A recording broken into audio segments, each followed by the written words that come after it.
అట్లాగే గారు కూడా స్టేజ్ మీద రావాల్సిందిగా ప్రార్థన.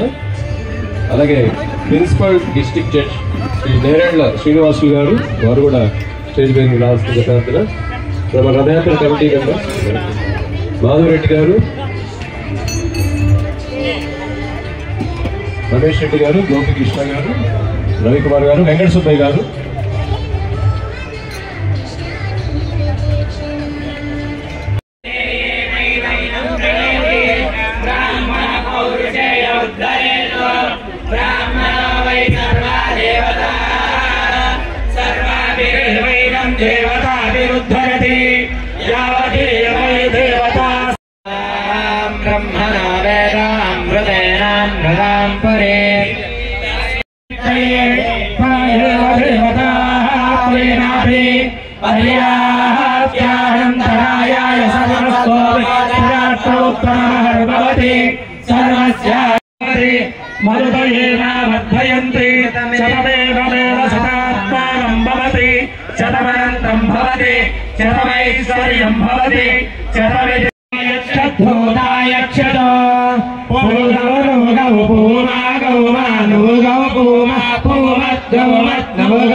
కిషోర్ గారు స్టేజ్ మీదకి రావాల్సింది ప్రార్థన.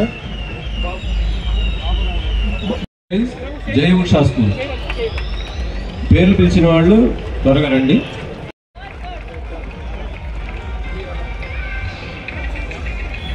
P Dikshitha consolation, K Sri Vaishnavi consolation IIS school.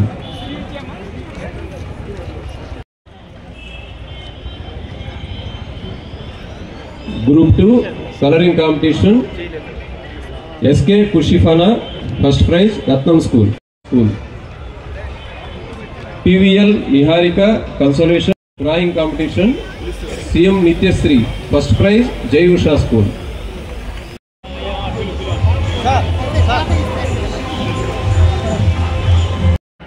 అధ్యక్షులు ఈజ్ హోలీనెస్ సుఖదేవ్ స్వామి మహారాజ్ వీరు కావాలి. వీటన్నిటి యొక్క ప్రచారానికి ముఖ్యమైనటువంటి వ్యక్తులు ఈజ్ హోలీనెస్ సుఖదేవ్ స్వామి గారు.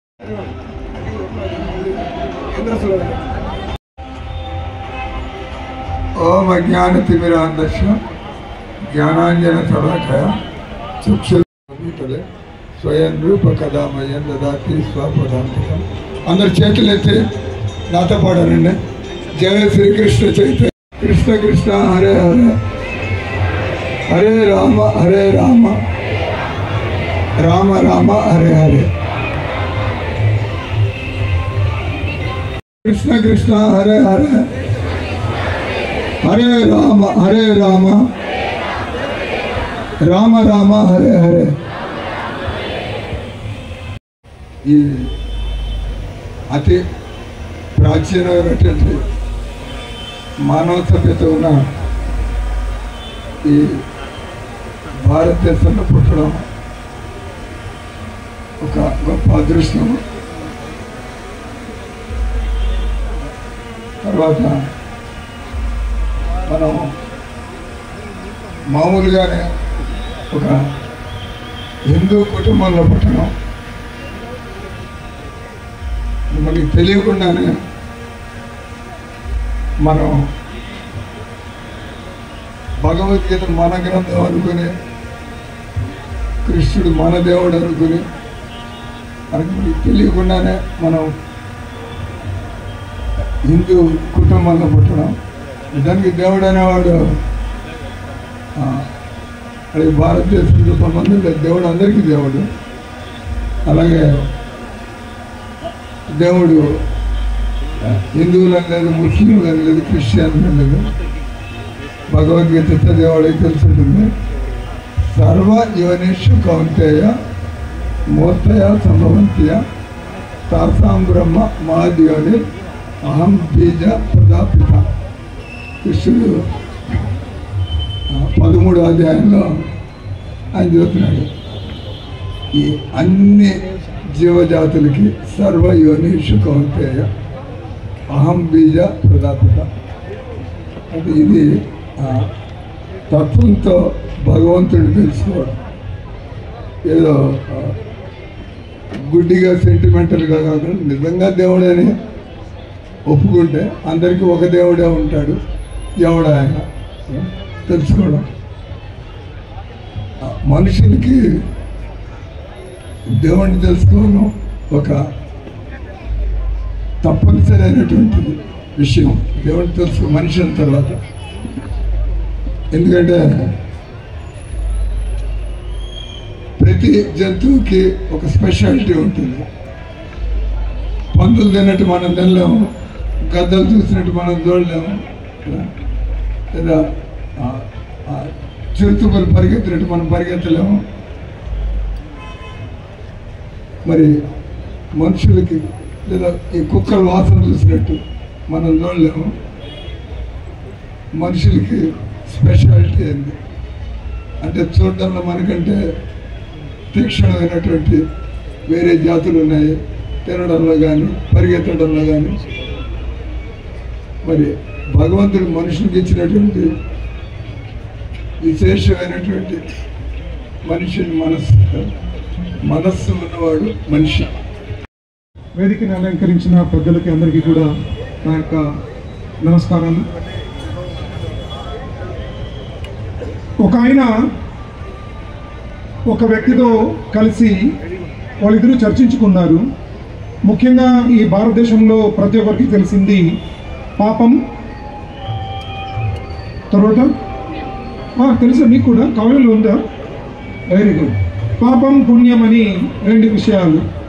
అందులో ఆ ఒక వ్యక్తి ఇంకొక వ్యక్తికి చెప్తున్నారు, నాన్న నువ్వు జీవితంలో పుణ్యాన్ని సంపాదించుకో, పాపాలు ఇలా రాశిగా పెంచుకున్నావు, దీన్ని పెంచుకోవాలా, మళ్ళీ నువ్వు ఇదే వృత్తి చేస్తే నీ పాపాలు ఎక్కువ అవుతుంది అని చెప్పినప్పుడు అతను అన్నాడు, ఎక్స్క్యూజ్ మీ, ఇది నా ఒక్కరికి చేసుకోవడం కాదు, ఇట్స్ ఏ ఫ్యామిలీ ప్యాకేజ్ అండి. ఎందుకంటే నా భార్య ఉంది, నా జెరాక్స్లు ఉన్నారు, వాళ్ళందరికీ కూడాను చేస్తున్నాను, ఇది నాకు మాత్రం కాదు, నా భార్యకి నా పిల్లలకు కూడా అని చెప్పాడు. ఆమె ఏమనింది, నా బిడ్డలకి పాపం వచ్చే పని నువ్వు చేయకు, మాకు పాపాలు వచ్చే పని నువ్వు చేయకు, పుణ్యాలు చదివి నువ్వు చేసుకో, పాపాలు మాకెందుకు అంటగడతావు నావు అని అనింది. ఎవరు?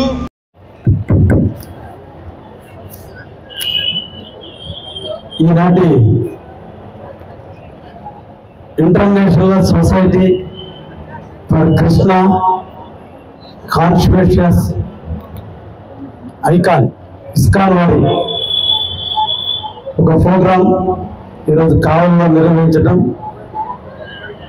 వారి ఇస్కాన్ కుటుంబ సభ్యులందరినీ కూడా ప్రభుపాద స్వామి వారి సేవకులైనటువంటి అందరినీ కూడా పేరు పేరున ధన్యవాదాలు తెలియజేస్తూ, కృష్ణుని, సనాతన ధర్మాన్ని, భాగవతాన్ని, భగవద్గీతను కావలికి అందించేందుకు ఇస్కాన్ వారు చూపేటువంటి చొరవని, వారు నిర్వహించే కార్యక్రమాలని, ప్రతి ఒక్క కార్యక్రమాన్ని నిర్వహిస్తూ ప్రజల్లో సనాతన ధర్మం పట్ల విశ్వాసాన్ని పెంచాలి, హిందూ సాంప్రదాయం పట్ల గౌరవాన్ని పెంచాలి, పుట్టిన జన్మకి ఒక సార్థకత ఉండాలి. ఈరోజు సృష్టిలో ఉన్నటువంటి అన్ని జీవరాశుల కల్లా మానవ జీవరాశి చాలా గొప్పది. ఆ జీవరాశి చేయాల్సినటువంటి కార్యక్రమాలు తప్పిపోతున్నాయి, చేయాల్సినటువంటి పనులు మర్చిపోతున్నారు. వాళ్ళని మేల్కొనేందుకు ఈరోజు ఇస్కాన్ సంస్థ వారు నిర్వహించే కార్యక్రమానికి స్వాగతం పలుకుతూ, మన భారతదేశంలో ఎక్కడ వెస్ట్ బెంగాల్లో పుట్టినటువంటి ప్రభుబావ స్వామి వాళ్ళు దేశాలు దాటి, ఖండాలు దాటి, భారతదేశాన్ని దాటి న్యూయార్క్ నగరంలో ఈ ఇస్కాన్ సంస్థను స్థాపిస్తే ఈరోజు ప్రపంచ వ్యాప్తంగా ఎంతో మందిని, భక్తులను, సనాతన ధర్మం మీద ప్రేమను, విశ్వాసాన్ని, మనిషి యొక్క మడుగులను ముందుకు నడిపించేదానికి వారు వేసిన బీజం ఈరోజు ఇంత ఒడినింతనే అన్నట్టు ఈ రోజున భారతదేశంలో ఇస్కాన్ సంస్థ ఒక స్థాయికి వెళ్ళింది హిందూ సమాజం పట్ల అనే దానికి చెప్పడానికి ఎటువంటి అతిశయోక్తి లేదు. అన్ని జన్మల్లో కన్నా మానవ జన్మ చాలా గొప్పది. 84 లక్షల జీవరాశులు ఉన్నాయి ఈ సృష్టిలో. తల్లి గర్భం నుంచి వచ్చాయి కొన్ని, గుడ్డు నుంచి వచ్చాయి కొన్ని, భూమి నుంచి ఉద్భవించాయి కొన్ని, శరీరంలో నుంచి మన శరీరంలో పుట్టి నశించాయి కొన్ని. 4 రకాల జీవరాశులు 84 లక్షల జీవరాశులుగా మారినాయి. ఈ 84 లక్షల జీవరాశుల్లో 83,99,999 జీవరాశులకి మాట్లాడే హక్కు వల్ల దేవుడు ఇచ్చింది ఒకే ఒక వ్యక్తికి, అది మానవుడికి. అంతటి గొప్ప జన్మ మన జన్మ, అంతటి గొప్ప తనాన్ని సంతరించుకున్నాం మన జన్మలో. కానీ మనం ఎటుపోతున్నాం? ఈరోజు మిగతా జీవరాశులన్నీ మన కోసం పనిచేస్తున్నాయి, మిగతా జీవరాశులన్నీ మన కోసం బతుకుతున్నాయి. ప్రతి జీవరాశి కూడా మనిషి మనుగడ కోసం. ఒక్క మనిషి దేవుణ్ణి ప్రేమిస్తాడు, ఆ దేవుణ్ణి ప్రేమించే మనిషి కోసం మిగతా జీవరాశులన్నీ త్యాగం చేస్తాయని ఈరోజు మిగతా జీవరాశులన్నీ కూడా మన కోసం పనిచేస్తున్నాయి. చెట్లు ఫలాలు ఇస్తున్నాయి, కాయలు ఇస్తున్నాయి, ఆకులు ఇస్తున్నాయి, అలములు ఇస్తున్నాయి, ఏర్లు ఇస్తున్నాయి. ఇవన్నీ కూడా మనమే వాడుకుంటున్నాం. జంతువులు ఆహారంగా మనకు ఉపయోగపడుతున్నాయి. ఈ రోజున చీమలు తినడానికి ఈగను తినడానికి కప్పను తినడానికి పాముని తినడానికి ముంగీసని తినడానికి తోడేలు తినడానికి సింహాన్ని పులిని సింహం తినడానికి సింహాన్ని వేటాడడానికి మనిషి. ఇవన్నీ కూడా సృష్టించిన ఒకే ఒక వ్యక్తి, ఆయనే మన దూత. ఈ రోజు మనం ఇక్కడ పోల్చుకున్నటువంటి ఆ శ్రీకృష్ణ పరమాత్ముడని ఈ సందర్భంగా మీ అందరూ కూడా తెలియజేసుకోవాలి. ఈ రోజు ఏమైనా ఒక నానుడు ఉంది, హరే రామ రామ రామ హరే హరే అని. అదేవిధంగా హరే కృష్ణ కృష్ణ కృష్ణ హరే హరే అని. దీంట్లో మన అందరూ కూడా నేర్చుకోవాల్సింది, రాముడి గురించి 4 సార్లు వస్తుంది, కృష్ణుడి గురించి 4 సార్లు వస్తుంది, కానీ హరి గురించి 8 సార్లు వస్తుంది. 14 పదాలతో కూడుకున్న ఈ శ్లోకం రాముడి యొక్క లక్షణాలను పుణికిపుచ్చుకున్నటువంటి శ్లోకం. రాముడు 16 గుణాలు ఉన్నాయి కాబట్టి ఆయన దేవుడయ్యాడు, ఆయనే హరివంశానికి నాయకుడయ్యాడు. తర్వాత కృష్ణ పరమాత్మ వచ్చాడు. ఈరోజు మనిషిని మానవాళిని ఒక క్రమపద్ధతిలో నడిచేయడానికి, నమ్ముకున్న సిద్ధాంతం కోసం, నమ్ముకున్న వ్యక్తుల కోసం నువ్వు ఏవైనా పర్లేదని నేర్పేదే భగవద్గీత ఇస్కాన్ మనకు తెలియజేస్తుంది. ఇన్ని జీవరాశులు మనకు పనిచేస్తున్నా మనం నిద్ర లేచి చేయాల్సింది దేవుని యొక్క పడవ కృతజ్ఞత అవసరం మనందరికీ. కానీ ఈరోజు కృతజ్ఞతను మర్చిపోతున్నాం. తల్లి మీద కృతజ్ఞత, తండ్రి మీద కృతజ్ఞత, గురువు మీద కృతజ్ఞత, జన్మనిచ్చి ఆకారాన్నిచ్చి తెలివించి సంపదనిచ్చి జ్ఞానాన్నిచ్చి ఈరోజు సమాజంలో ఉన్నతమైన స్థాయికి పెట్టుతున్న దేవుడి మీద కృతజ్ఞత ఉండాలి తప్ప కోరికలు తీర్చుకోవడానికి దేవాలయం కాదు పోవాల్సింది. అయ్యా నాకు మరి జన్మనిచ్చారు, 83,99,999 జీవరాశులుగా పుట్టించకుండా ఒక మనిషి జన్మనిచ్చి నా జీవితానికి సార్థకత చేసావయ్యా.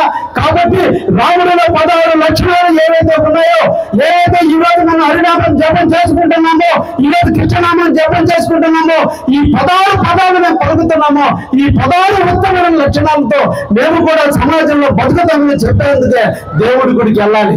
కానీ ఈరోజు దేవుడి గుడికి వెళ్ళేది కోరికలు తీర్చమని, పక్కింటి వాడికంటే నేను బాగుండాలి, పక్కవాడి కంటే నేను బాగుండాలని, నువ్వు బాగుండాలని కోరికలో నీ స్వార్థం పెరిగింది కాబట్టి నువ్వు అలా ఏడుస్తున్నావు. కాబట్టి దేవుడి ముందు వెళ్ళేటప్పుడు దేవుడి కోసం బతకండి, దేవుడిని ఆరాధించడం కోసం బతకండి అని చెప్పి ఈ సందర్భంగా మన ఎందుకు సాంప్రదాయంలో ఉన్న అందరూ కూడా కోరుకుంటూ, కావలికి కాపు కాసే వ్యక్తిగా, కావలి ఎమ్మెల్యేగా నాకు 20,000 మెజార్టీ ఇచ్చి కావలి సేవ చేసే భాగ్యాన్ని ఇచ్చిన ఈ కావలి ప్రభుత్వం అందరూ కూడా శిరస్సు వంచి నమస్కరిస్తున్నాను.